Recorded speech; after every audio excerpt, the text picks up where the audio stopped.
Nghe đại nương nói thì chắc là chôn ở đây. Con nữ quỷ đó cũng dẫn chúng ta tới đây. May mà bây giờ tôi đã có thể đối mặt với chuyện thi thể này, cũng không còn sợ lắm. Giờ đào thi thể lên, xem có gì bất thường không. Nếu hai người đó không phải do anh ta rớt thì siêu độ cho họ đi luân hồi, đừng để họ bị mắc kẹt ở đây 8080. Đào được rồi. Lúc này Tiểu Bang nhìn thấy dáng vẻ của thi thể, vẫn bị chấn động mạnh. Thi thể vậy mà không hề phân hủy, trông như mới chết không lâu, khiến Tiểu Bang vô cùng nghi hoặc, chuẩn bị điều tra thi thể kỹ hơn lần nữa. Thi thể giống hết lời đại nương nói, bị phân thay rồi khâu lại. Không ngờ ba tên súc sinh đó lại làm ra chuyện này. Nhưng tại sao đến giờ vẫn chưa phân hủy? Nghe đại nương nói ít nhất cũng chất hơn nửa năm rồi. Mê mơn, thi thể này hơi kỳ lạ. Hình như dưới da có những vết gồ ghề, lộ rõ xem ra đành đắc tội cô nương Tiểu Nguyệt, mong đừng trách. Lúc này Tiểu Bang cảm thấy dưới lớp da đang che giấu bí mật gì đó. Thế là Tiểu Bang dùng dao mổ mang theo, cẩn thận cắt lớp da ra, rồi bóc tách. Sau đó nhìn thấy một cảnh tượng giận người. Mặt trong của da thi thể lại bị khắc đầy lớn nhỏ những phù văn không rõ lai lịch. Trời ơi, chuyện gì thế này? Ai làm ra chuyện này? Những phù văn này để làm gì? Thi thể không phân hủy chẳng lẽ do chúng ảnh hưởng? Chẳng lẽ là do đại nương làm? Những phù văn này giống như bấy vậy, nhưng tôi vẫn cảm thấy có chỗ nào đó kỳ lạ. Lại bắt đầu mưa rồi.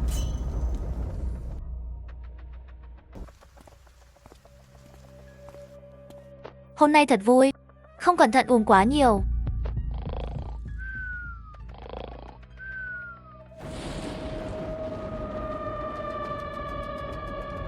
Làm tôi giật mình, hóa ra là sấm sét, toàn thân mệt mỏi rã rời. Rượu này chắc là rượu giả, đau đầu muốn chết. Ngày mai tìm cửa hàng đó tính sổ. Uống chút nước đã. Có thế lực ép xông vào phòng tôi. Hóa ra là anh tìm tôi có việc gì không? Tại sao anh không rớt tôi?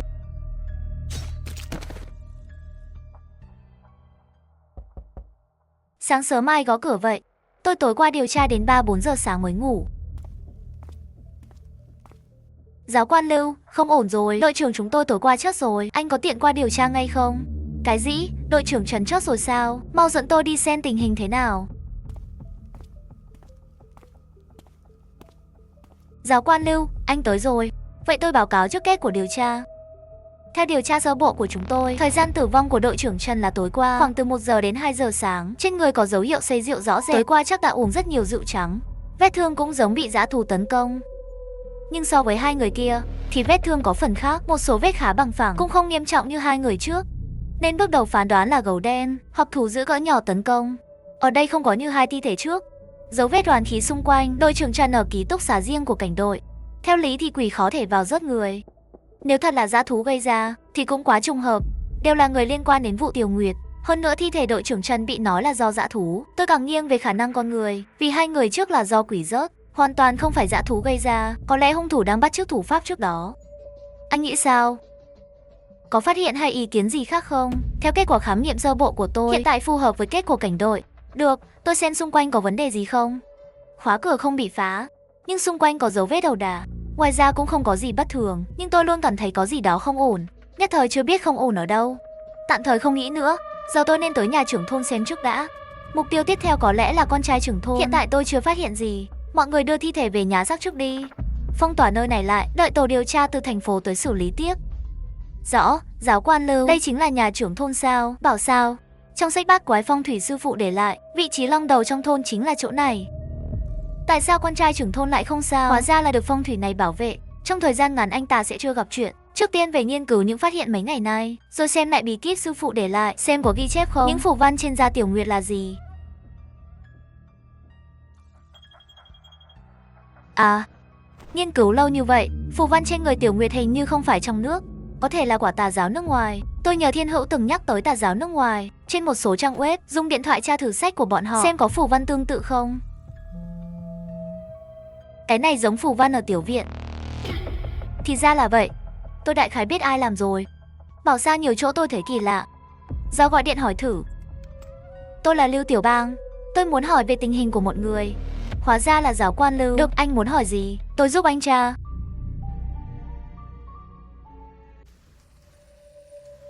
Đừng giết tôi với anh không thù không oán, tôi không muốn chết. Không thù không oán sao? Ngươi tàn nhẫn giết Tiểu Nguyệt. mà vẫn bình an vô sự. Vậy nên tối nay tôi để Tiểu Nguyệt báo thù. Bác sĩ Hạ, trợ lý. Giáo quan Lưu, không ngờ anh phát hiện là tôi. Quả không hổ danh giáo quan Lưu cứu tôi, hắn bắn tôi. Câm miệng lại, không thì tôi giết anh ngay. Có giáo quan Lưu ở đây. Anh phát hiện ra tôi bằng cách nào? Bác sĩ Hạ, trước tiên bình tĩnh lại. Tôi nói cho anh biết, tối qua tôi điều tra thi thể Tiểu Nguyệt bị chôn, phát hiện hiện tượng rất quái dị, rồi sáng nay lại có người chết. Sau khi về tôi nghiên cứu nhiều đạo pháp và nghi thức tà giáo nước ngoài, trong một cuốn sách nghi lễ nước ngoài, phát hiện phù văn khắc trong da Tiểu Nguyệt, đó là phù chú biến linh hồn thành oán linh để báo thù, vô cùng tà ác. Vì sao tôi biết là anh? Thứ nhất, vết khâu trên thi thể Tiểu Nguyệt rất hoàn hảo, người thường không thể làm được. Đại nương nói bà ấy khâu, nhưng bà ấy mắc bệnh nhiều năm, càng không thể khâu hoàn hảo như vậy. Trong thôn chỉ có anh là bác sĩ pháp y mới làm được. Thứ hai, vì sao đội trưởng Trần chết mà không phải do Tiểu Nguyệt rớt? Bởi vì Tiểu Nguyệt không thể vào ký túc cảnh đội rớt người, nên anh phải ra tay thay. Nhân lúc Trần Đôn say rượu mà rớt hắn, rồi ngụy tạo thành bị dã thú tấn công. Điều khiến tôi thấy lạ lúc đó là đêm đó mưa rất to, đường đầy bùn đất, nhưng hiện trường ngoài dấu chân chúng ta lại không có dấu chân dã thú, ngay cả của Trần Đôn cũng không có. Chắc anh cũng phát hiện vấn đề dấu chân nên đã xử lý hết rồi. Tối nay anh tới đây chắc là muốn lấy bản thân làm vật hiến tế, phá hủy phong thủy nơi này để Tiểu Nguyệt vào được. Quả không hổ danh Lưu Tiểu Bang. Tiểu Vinh nói không sai, anh điều tra chuyện Lâm Nghị rất giỏi. Tôi không ngờ năng lực truy tìm sự thật của anh cũng xuất sắc như vậy. Anh quen Tiểu Vinh sao? Bây giờ anh ấy ở đâu? Anh ấy đã ly hôn rồi, đang dưỡng thương chỗ tôi. Tôi nhìn ra anh không phải người xấu. Anh có thể nói cho tôi biết toàn bộ mọi chuyện đều do ba tên xúc sinh đó gây ra. 2 năm trước, Tiểu Nguyệt và tôi là một cặp người yêu bí mật, không ai biết. Năm đó tôi chuẩn bị đi nước ngoài tu nghiệp y khoa, dự định học xong sẽ cầu hôn Tiểu Nguyệt. Không ngờ khi quay về lại nghe đại nương nói Tiểu Nguyệt gặp chuyện. Đại nương kể hết trải nghiệm của Tiểu Nguyệt cho tôi. Tôi không nỡ để thi thể Tiểu Nguyệt bị chôn từng mảnh ở đó, nên tôi đào thi thể Tiểu Nguyệt lên, rồi khâu lại lần nữa. Tôi muốn báo thù, nhưng tôi vẫn chưa biết phải báo thù thế nào. Không lâu sau, thầy giáo tình nguyện mới, Tiểu Vinh, đến làng chúng tôi. Ngay cái nhìn đầu tiên thấy bóng lưng anh ấy, tôi tưởng là Tiểu Nguyệt sống lại, chạy tới mới biết không phải. Rồi chúng tôi trở thành bạn bè. Tôi cũng thường nghe Tiểu Vinh nhắc tới chương trình của anh. Tiểu Vinh còn nói thường xuyên thấy một nữ quỷ trông hơi giống anh ấy, cứ tìm anh ấy mãi, như là có chuyện muốn nhờ giúp đỡ. Từ đó tôi bắt đầu cảm thấy chuyện tâm linh có lẽ thật sự tồn tại, nên tôi nghiên cứu rất nhiều sách tâm linh, tốn rất nhiều tiền, mua một cuốn sách tà giáo nước ngoài về nghi thức giúp linh hồn báo thù. Rồi tôi lại đào thi thể Tiểu Nguyệt lên, ở mặt trong da cô ấy khắc chú ngữ tế lê báo thù, rồi khâu lại cẩn thận. Không ngờ trên đường về, tôi thấy 3 tên xúc sinh đó định trêu ghẹo Tiểu Vinh. Tôi định chạy tới cứu, nhưng lúc đó tôi ở quá xa, Tiểu Vinh vô ý rơi xuống sông. 3 tên đó thấy vậy liền bỏ chạy. Tôi liều mạng mới cứu được Tiểu Vinh, nhưng đầu đập vào đá dưới sông, hôn mê đến giờ, khiến tôi càng quyết tâm báo thù, bắt bọn xúc sinh hại Tiểu Nguyệt phải đền mạng. 3 tên đó đúng là chết chưa hết tội. Nhưng bác sĩ Hạ, anh không thể tự hủy hoại bản thân như vậy. Nếu Tiểu Nguyệt biết, cô ấy cũng không muốn anh thế này. Tiểu Bang, cậu mau đi đi. Tôi nhất định để Tiểu Nguyệt tự tay báo thù. Hãy báo thù đi, người yêu của anh. Không ổn rồi, phong thủy ở đây bị phá hỏng, biến thành nơi oán khí tụ tập.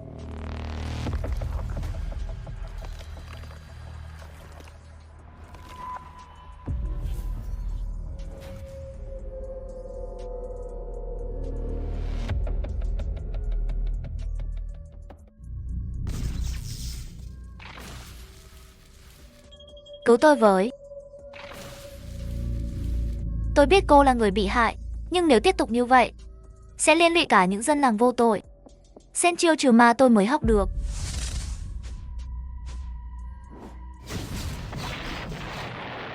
Tiểu Nguyệt, trợ lý, anh ấy là người tốt. Tiểu Bang, có thể tha cho Tiểu Nguyệt không? Tôi cũng rất muốn tha cho cô ấy, nhưng giờ cô ấy có buông bỏ oán hận được không? Tiểu Nguyệt, oán khí của cô bây giờ rất nặng. Nếu cứ tiếp tục, cô sẽ đánh mất bản thân. Những người cần chết cô cũng đã rớt rồi. Người không đáng chết cũng vì cô mà chết. Thù cũng đã báo xong, có thể buông bỏ hận thù không? Tôi sẽ tìm cách để hai người gặp lại nhau ở kiếp sau. Cô đồng ý rồi. Vậy tôi bắt đầu siêu độ linh hồn hai người. Đạo pháp trường tồn, quy y làm gốc, huyền đạo trí thượng, đạo pháp tam thanh, sắc lạnh như luật.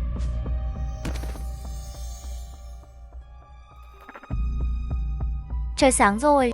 Vụ án này khiến Tiểu Bang trưởng thành lên rất nhiều. Chẳng bao lâu, cảnh sát do cục trưởng Trần phái tới cũng tới hiện trường, hỏi rõ toàn bộ diễn biến vụ án và hoàn tất công tác kết thúc. Tiểu Bang và 3 người hâm mộ tìm được Tiểu Vinh. Vài ngày sau Tiểu Vinh cũng tỉnh lại. Cứ như vậy, Tiểu Bang chuẩn bị về công ty làm số chương trình này. Nhưng trên đường về lại gặp sự việc mới.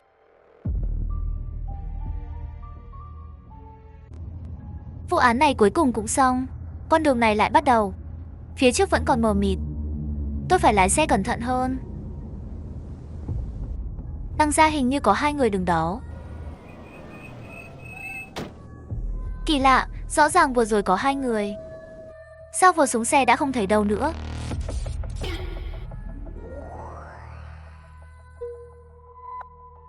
Đầu đau quá. Đây là đâu? Các người là ai nữa vậy? Chúng tôi cũng không biết đây là đâu. Tỉnh dậy là đã ở đây rồi. Cậu là Tiểu Bang đúng không? Tôi là fan của cậu. Mấy người còn tâm trạng tàn gẫu à? Mẹ kiếp, tôi đập kiểu gì cũng không hỏng. Tôi đang ở nhà chơi game bình thường, sao chớp mắt đã tới chỗ quỷ quái này? Chuyện gì vậy trời? Hỏi tôi thì tôi biết hỏi ai. Mọi người đừng hoảng. Trước tiên hãy nói xem mình đã làm gì và thấy những gì. Xem có điểm chung không? Được rồi, để tôi nói trước. Lúc này tôi còn ở phòng nghe chuyện kinh dị. Hình như thấy một bóng mờ. Tỉnh lại thì đã ở đây. Tôi thì vừa tập xong ở phòng gym, định về nhà tắm rửa. Trên đường cũng thấy một bóng mờ. Vừa định lại gần nhìn rõ, chớp mắt đã tới đây. Tôi đang chơi game, tôi không thấy bóng người nào. Chỉ nghe trong tai nghe tiếng con gái rè rè kỳ lạ. Tôi tưởng đồng đội trêu chọc, không để ý, chớp mắt đã tới đây. Tôi đang lái xe về nhà, thấy bóng 2 cô gái. Xuống xe xem thử, cũng chỉ trong chớp mắt là tới đây. Xem ra chúng ta đều nhìn thấy hoặc nghe thấy rồi mới bị đưa tới đây.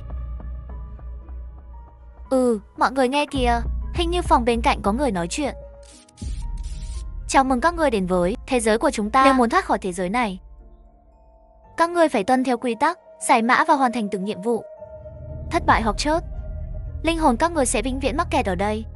Lúc này xung quanh bắt đầu trở nên ồn ào. Hóa ra không chỉ phòng bên cạnh có người. Bố cục nơi này giống như phòng khách sạn. Cách âm rất kém, có thể nghe rõ tiếng bàn tán xung quanh. Có tiếng đập phá, có tiếng khóc lóc, có tiếng chửi mắng, còn có tiếng hét không tin, đòi báo cảnh sát.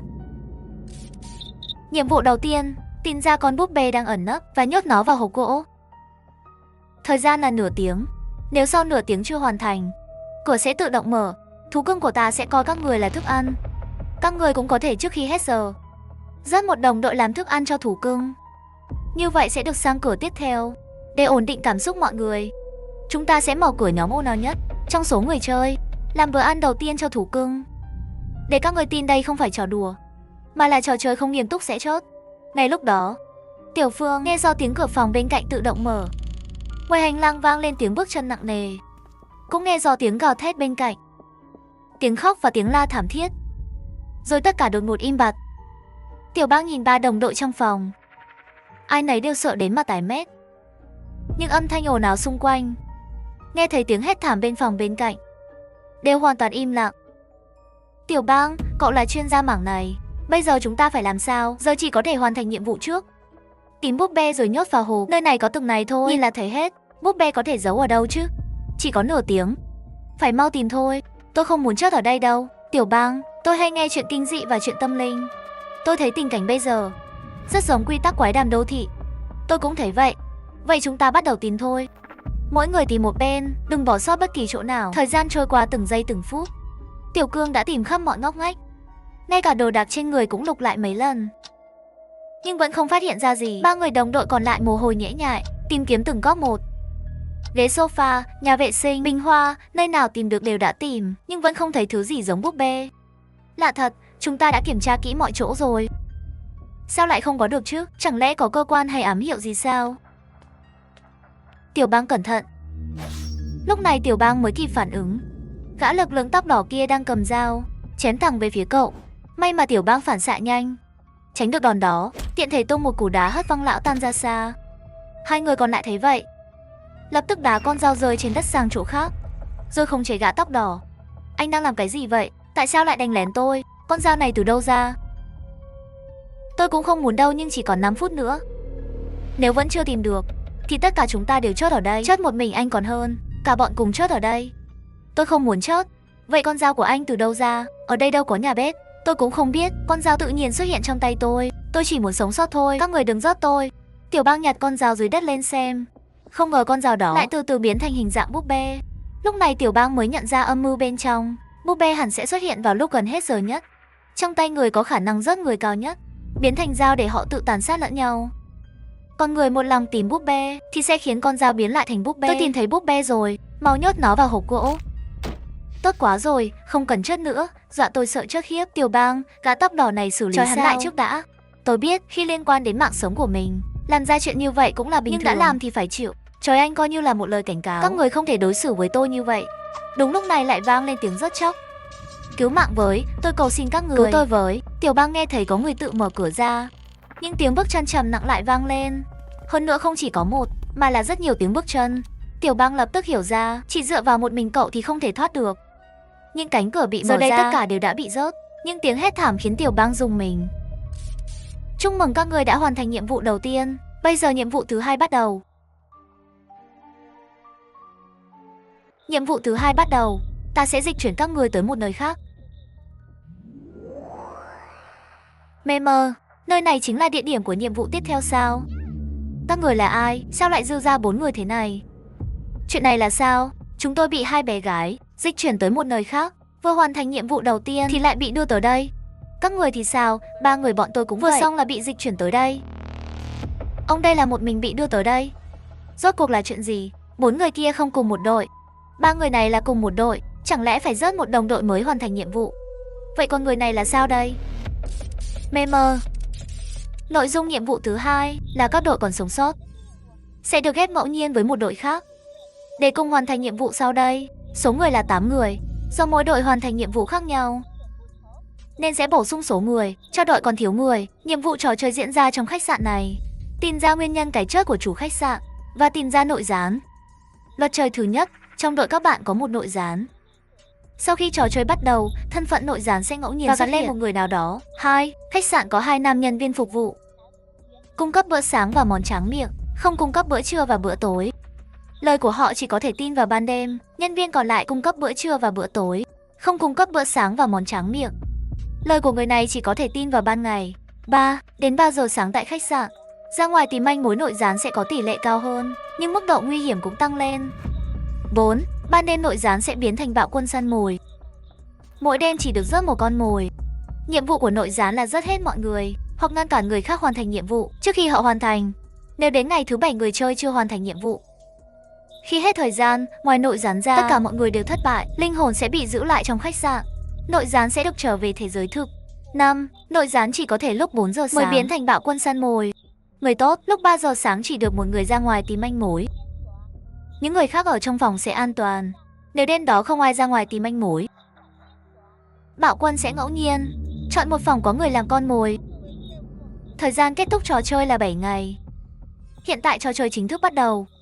Lúc này não bộ của Tiểu Bang hoạt động hết tốc lực, quan sát từng biểu cảm nhỏ của mọi người, xem có thể phân tích ra được ai mới là nội gián hay không. Đáng tiếc biểu cảm của họ đều là hung ác và sợ hãi.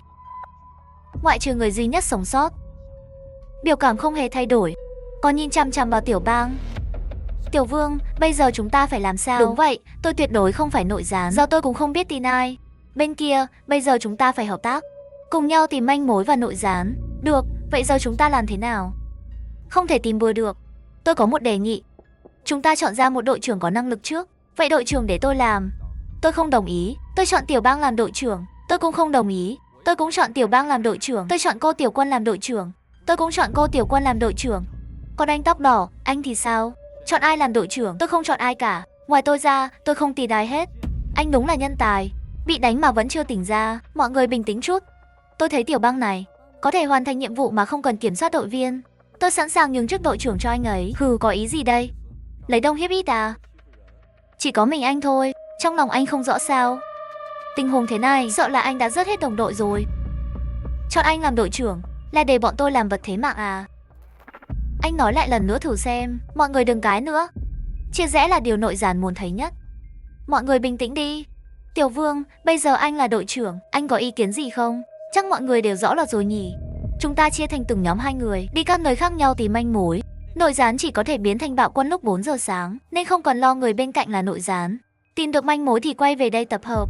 Còn lúc 3 giờ sáng, nhất định phải có người ra ngoài tìm manh mối, để tránh nội gián biết là ai. Ra ngoài tìm manh mối vào ban đêm, chúng ta rút thăm, hành động theo lá thăm trong 7 ngày. Ai rút chúng thì không cần rút lại. Tôi đồng ý cách này. Vậy tôi chung nhóm với Tiểu Kiệt. Cứ như vậy, các đội chia thành từng cặp. Tiểu Quân và Tiểu Kiệt một nhóm, Tiểu Ngô và Tiểu Dương một nhóm, Tiểu Tư và Vương Khôn một nhóm. Không ngờ lại chung nhóm với đội trưởng. Mọi người đều rất khó hiểu. Vì sao Tiểu Bang lại chung nhóm với anh ta? Thực ra Tiểu Bang cảm thấy người này có yếu tố nguy hiểm.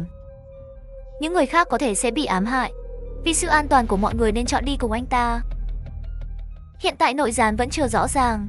Tiểu Bang muốn đề phòng việc đồng đội bị thương không cần thiết và xảy ra xung đột. Vậy chúng ta bắt đầu hành động. Xem thời gian, bây giờ là 10 giờ sáng. Nơi này rất rộng. Chúng ta tranh thủ thời gian, đến giờ ăn tối thì tập trung ở đây. Bây giờ là ban ngày. Tìm nữ phục vụ, xem có hỏi được manh mối quan trọng gì không, rồi phân tích kỹ lại. Nếu tôi là nội gián, tôi sẽ muốn làm gì nhất? Đang ngẩn người gì thế? Mọi người đều đã hành động rồi, giờ chúng ta đi điều tra ở đâu? Chúng ta đi tìm nhân viên hỏi vài chuyện trước. Vậy đi thôi.